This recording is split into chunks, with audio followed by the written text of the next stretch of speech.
Good afternoon. Welcome back to Jan Marie's Canning Kitchen. Today I'm going to can beets without using water. It's so amazing. I will never go back to canning beets with water again. They are just like as if they came out of the garden. Fresh. I always just saute them with a little bit of butter and some garlic and some salt and pepper or whatever you choose to use. But today I have already cleaned up these beets from the garden. Here they are. And I've covered them with water. And I'm going to boil these just enough so that the skin will come off when I put it in some ice water. I don't want them cooked all the way through because we're going to be canning them later. So I'm going to put this on high, and once that is done, I will get back to you and we'll continue. Thanks. As you can see, they are now completely done. The water is beautiful, vibrant red. I'm going to pour them into my colander, which I have here in the sink. Very, very hot, so be very, very, very, very, very, very, very careful.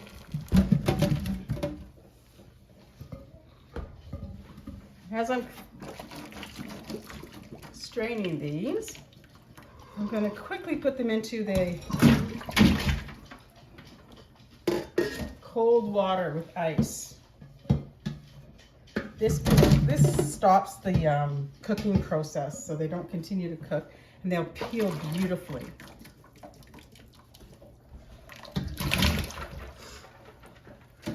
My glasses are really fogging up here. This is very, very, very hot.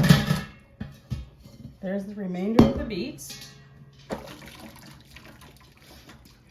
They are just going to stay in here for a couple seconds, and then we'll get right back. As you can see, we now have them in the cold water. They've been sitting there for about 2 to 3 minutes now. All I do is I just cut a little bit of the end off, and I just kind of scrape it like this to get it comes off so easily. They're amazing because once you put them in that hot water and then you put it in the cold water, they just totally clean up so wonderfully. And they're not really soft, which is what I want, because we're going to cut them all up in the food processor in a little bit after I finish doing all this, and then pack them up to pressure can. And once they're pressure can, they just turn out absolutely beautiful. So as you can see, this takes a little bit of time. So I'm going to go now, and I'm going to continue this process, and I'm also going to have my jars all ready and to go and can the rest of the beets. Thanks. Welcome back. I'm going to now show you the process of how I slice my beets. Now that we've got them all cleaned up, I use my Bosch mixer, and I have a little slicer on the top of it, and I just put them in here, and away we go. It is so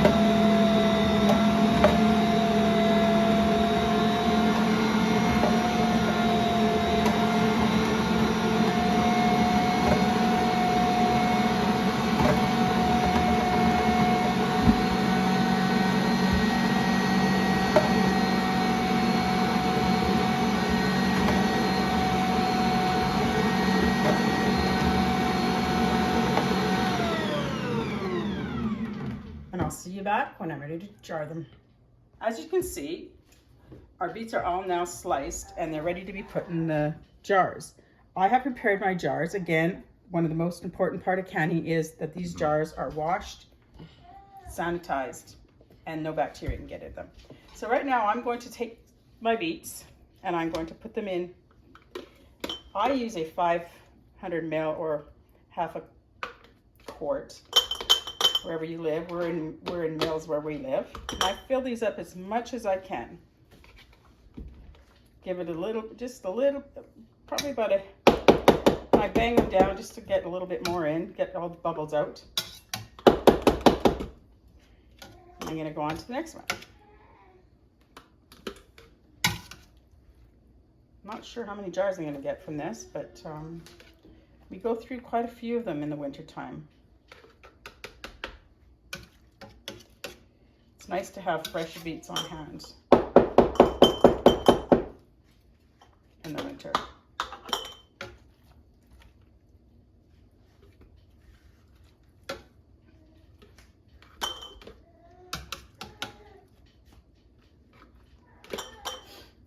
And this year our gardens have just been pretty amazing. Like, they're just lots and lots of beets and lots of carrots and lots of zucchini and just everything. Except I don't have lots of tomatoes this year. I'm not sure why, but they just didn't do that well. So I'll probably end up having to buy some tomatoes to make my spaghetti sauces and stuff, but that's all right. Got lots of everything else.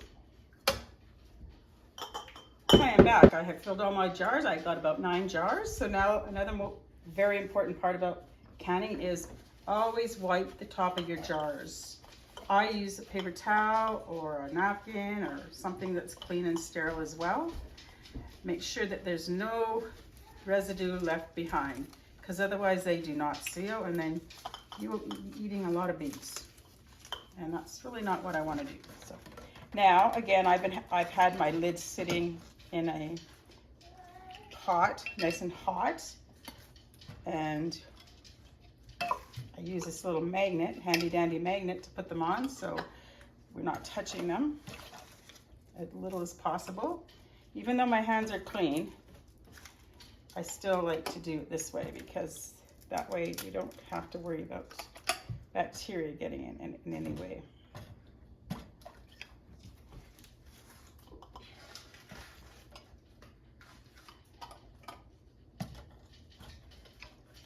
Now I'm finished doing that. Now I have my seals, and again, only finger tight. That way you don't get buckling and then they're ruined because they won't seal. Finger tight, but not too loose, because you don't want your stuff boiling out either. But I've never really had a problem with my jars not sealing. I've only had a couple that have never sealed.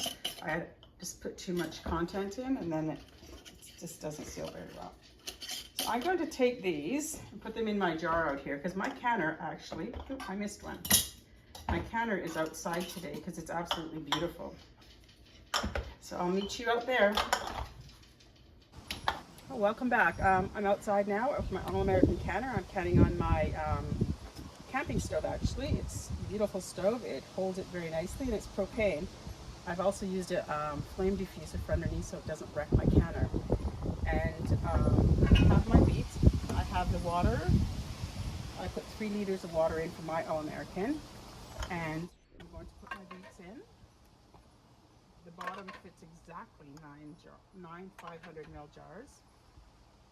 So that's perfect. Now I'm going to put on the lid. I'm going to match up all the things to make sure everything is on tight. I always screw the things across from each other to make sure that it goes on evenly, and it's all even, and there's no areas that are not sealed. So I have this sealed. So now what I'm going to do is, we are 2,400 feet above sea level, so I have to can with 15 pounds of pressure. Everybody's canner is a little bit different, but you need to follow the instructions on your canner and also find out where you live for what pressure you need to can with. And once you start, and I'll be starting in a minute, I put it on high and I wait for this little thing to vent, and then I vent it really steaming really well for about 10 minutes, and then I take my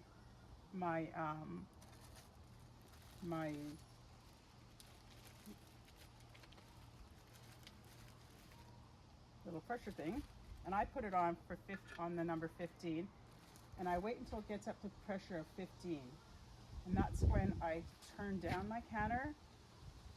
Everybody's again is different. For this one I usually go to about 2, and I let it cook for 30 minutes at that pressure, and it will vent off and on throughout the process. And then once that's done, 30 minutes, then I turn my canner off and I just let it sit until it slowly releases back down to 0. Then I can open up my canner and take out my beets. Thank you. Also, I'll see you back.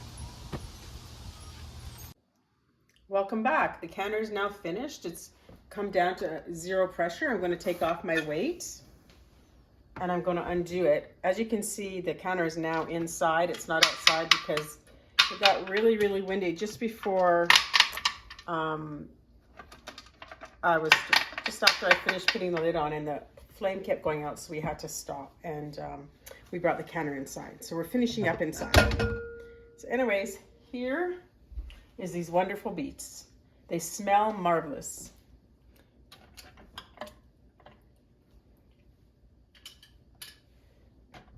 I ended up getting 9 jars, and they all look great. None of them look like they siphoned out at all. They look beautiful. They smell great.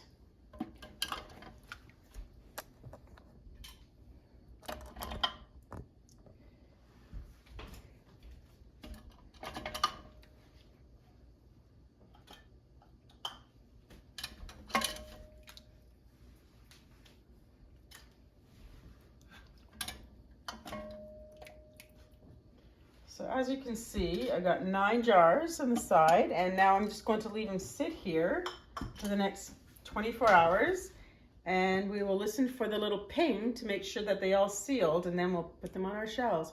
Thanks for watching. Like, share, and subscribe.